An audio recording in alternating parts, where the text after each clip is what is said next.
London سے پڑھ کر بہت دیر ہو گئی ہے اس کو دیکھے ہوئے، اسی لیے میں نے اس کو یہیں پر بلوا لیا ہے۔ ارے واہ ماں، یہ تو آپ نے بہت ہی اچھا کیا ہے۔ میں بھائی کے آنے کی خوشی میں بہت سے کھانے پکاؤں گی۔ ہاں ہاں ہاں، کھانا تو تم ویسے ہی بہت اچھا بناتی ہو۔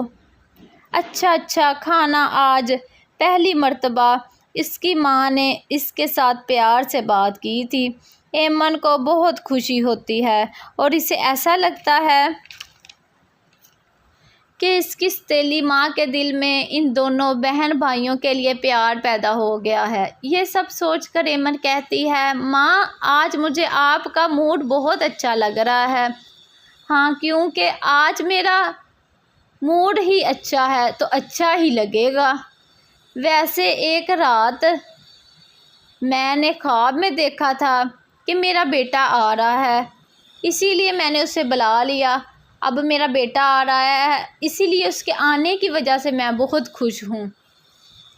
ویسے ایک بات کہوں؟ ہاں بولو، کیا بات ہے؟ ماں، گھر کا کام کرنے کے لیے میں اکیلی ہی کافی ہوں، میں سارا کام اکیلے ہی کر لیتی ہوں۔ تو میں سوچ رہی تھی کہ آپ اعجاز کا داخلہ کالج میں کروا دو، اس کو آگے کالج میں پڑھنے کا بے حد شوق ہے۔ ویسے بھی کام تو میں ہی کرتی ہوں اور وہ آگے بھی پڑھ لے گا تو ٹھیک ہوگا۔ ایمن کی یہ بات سن کر اس کی ماں کو بہت ہی غصہ آتا ہے۔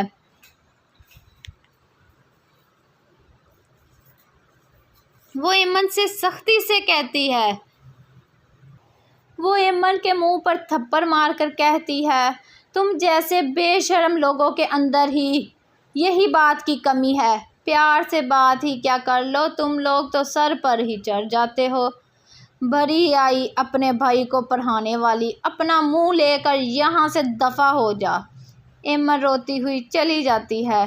اسے اس بات کا بہت دکھ ہوتا ہے، وہ اپنے کمرے میں جا کر بہت روتی ہے۔ روتے روتے وہ سو جاتی ہے۔ اسی دن اس کا بھائی لندن سے آ جاتا ہے، لیکن وہ سوئی ہی رہ جاتی ہے۔ اپنے بیٹے کو دیکھ کر اس کی ماں بے حد خوش ہوتی ہے۔ ارے واہ بیٹے، تم آ گئے۔ آپ کو آنے میں کوئی تکلیف تو نہیں ہوئی؟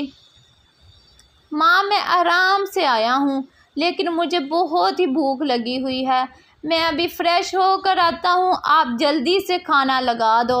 اتنا کہہ کر رضا نہانے کے لیے چلا جاتا ہے۔ دوسری طرف مدیحہ ایمن کو آواز دیتی ہے، کہتی ہے، ارے ایمن کہاں ہو؟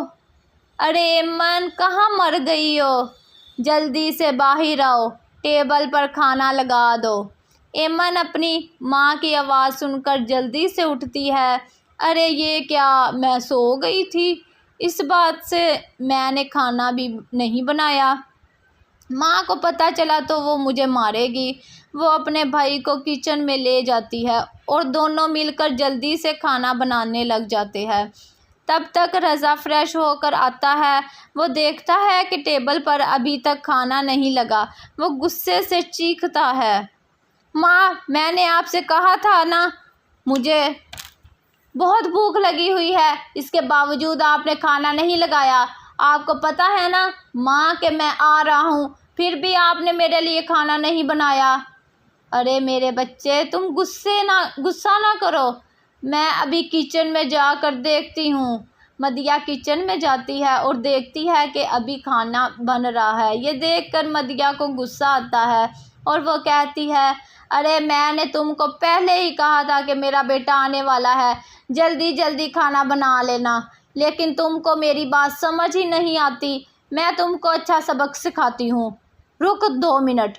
وہ اپنے بیٹے کو کہتی ہے، ارے میرے بیٹے، میرے پیارے بیٹے، تم 5 منٹ ویٹ کر لو، کھانا بننے والا ہے۔ میں نے نہیں کرنا ویٹ، میں جا رہا ہوں، باہر سے کھا لوں گا۔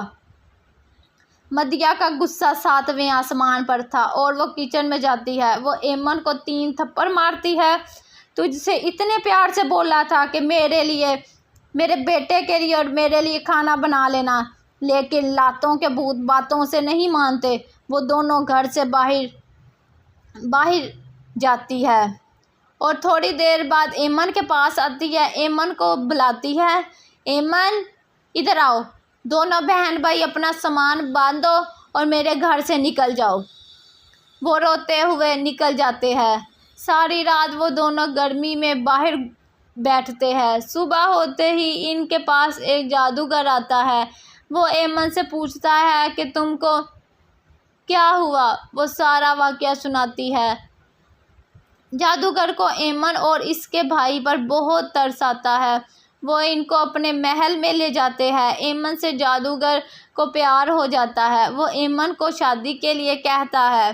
ایمن شرما کر کہتی ہے، جی مجھے منظور ہے، میں آپ کے ساتھ شادی کرنے کے لیے تیار ہوں۔ وہ دونوں شادی کر لیتے ہیں۔ اس کے بعد وہ اعجاز کی بھی کچھ عرصے بعد شادی کروا دیتی ہے۔ یوں اعجاز اپنے ماضی کو بھول چکا تھا کیونکہ اس کی بیوی نے اس کے مستقبل کو اچھا بنا دیا تھا۔ دونوں بہن بھائی اب بہت ہی اپنی شادی کی زندگی میں خوش تھے۔ مجھے امید ہے کہ آپ کو میری کہانی پسند آئے گی۔